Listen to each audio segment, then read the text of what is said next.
I've created 17 online courses that made me over $1.7 million in sales. What I'm about to show you is the exact framework I used for the best selling courses I've made. So if your course is not selling as much as you'd like to, or you're building your next course, do not skip this. Your customer will make up an opinion about the product within the first few minutes of consuming it. That's why whales of info products always start with a quick and easy win. This dark chocolate. So people, when starting out, they immediately feel like they've learned something new. Ideally, this is something they can do within 15 to 30 minutes themselves immediately after. So even in the very first video, you give this hack, this brain-melting shortcut, and only then the next video after that is fundamentals, introduction, and stuff like this. Just so that they already got a little bit of dopamine to keep them going. It won't make your course feel less structured. Do this even if you don't have a course, you just have a coaching program, for example. Second, you need to start with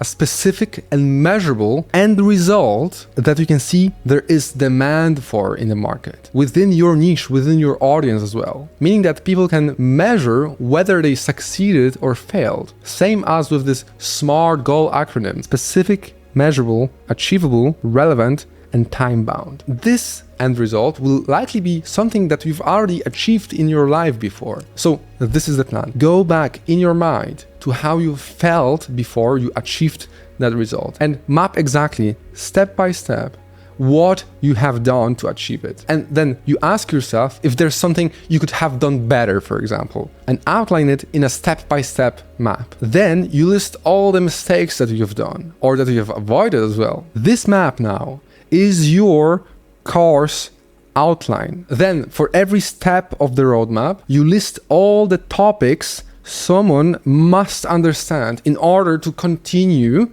to the next step here. These now are your individual videos. Now, this is something people forget about. You list all the tools that could make it easier for this person to achieve this result. Some kind of checklist or template of a legal contract, for example. Some people like to upsell it right after checkout instead of including it. Then please, come on, make a quiz at the end of every module. People love to be right. Give them this chance. You can just paste your video's transcript into AI and ask it to give you a 5-question quiz. Makes your course engaging and gives your audience a sense of accomplishment, right? This is mostly what it is about. And then at the very end, probably the highest leverage thing I really encourage you to do, prompt people to submit their results for some kind of feedback. And this becomes your source of proof of results. This also allows you to then market your course as with personal feedback included. Huge. Come on. By the way, I'd love to show you exactly how I can help you launch or grow your online education business using all the principles we talk about on this channel. So just book a quick call with me through the first link below this video. Now, listen, people who buy don't buy because of the length. They care if it gives them the results that they're looking for and costs as little mental energy to absorb as possible. So it should be exhaustive, but at the same time as easy to consume as possible, as close to a pill as possible.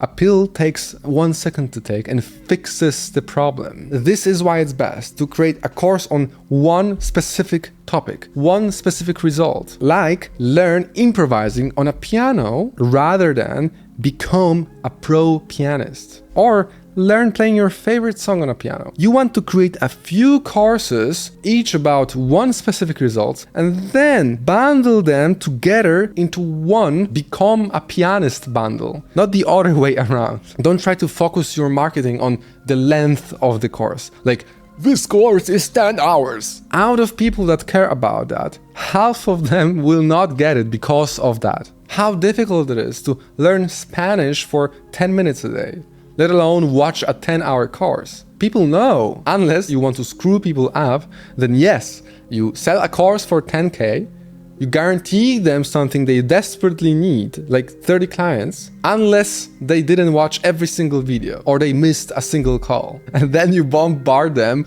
with 180 hours of unedited videos. Back to reality though, I've never had a client to complain there's too many lessons. So make sure every single video is about one topic. This is what makes your course skimmable and easy to follow and come back to. Your lessons can be as short as 30 seconds, because if I want to go back to a specific moment, like what kind of tea to drink before bed, I don't have to search through 90 minutes of video to find this specific moment. If you do this, don't welcome everyone in the beginning and don't say, bye, see you in the next video. I like to also not repeat the title, just go straight in. Show them that their time matters and they'll reward you. This is not as important though as this. You need to make it impossible not to take action. The person watching must be able to repeat whatever you've done in the course on their own, and there should be no guesswork included. We always want to give something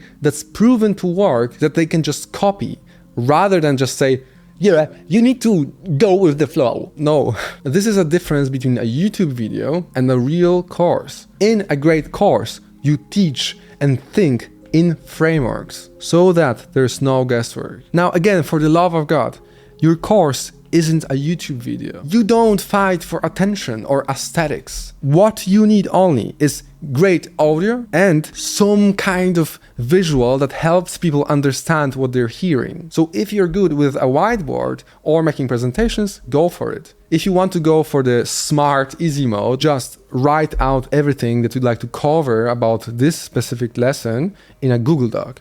You then screen record while reading the text, and when extra metaphors or details come to your mind while you're reading, then you just add them. But always what I do is script as much as possible. It's just disrespectful to not take this extra hours one time to actually script the words so that you can make sure that your delivery is lean and there's no wasting time. If you have the right system in place, you're about to be selling this course for years to come. Why not take this extra time? The best courses I ever made were literally fully scripted. At least the theoretical parts are always 100% scripted. Then you can go to the practical parts and explain your thoughts as you're following the process, so people can understand what is going on in your mind. The first way you explain something isn't necessarily the best way, and if you script, you can also make sure that you're covering different angles of the same problem and different scenarios of solving it. Iman said himself that videos are scripted by his team. This is why you'll see so many big brain creators say that most of their work is writing. Look, if you have an idea for an online course, or you already have one that you want to turn into a consistent 10, 20 or 30K per month using everything I talk about on this channel, this is exactly what I do. I help people with what I did already, build and grow education business that actually work and make real money. Just click the first link in the description, book a call with me, and I'll take a look at your course idea or existing business, and if I can help you grow it, I'll show you exactly how you can do it. And if for some reason you're not ready to take this step yet, knowing all the things we talked about today means nothing if you don't know how to actually sell your course. That's why I've made this video you see on the right. So click over and I see you there.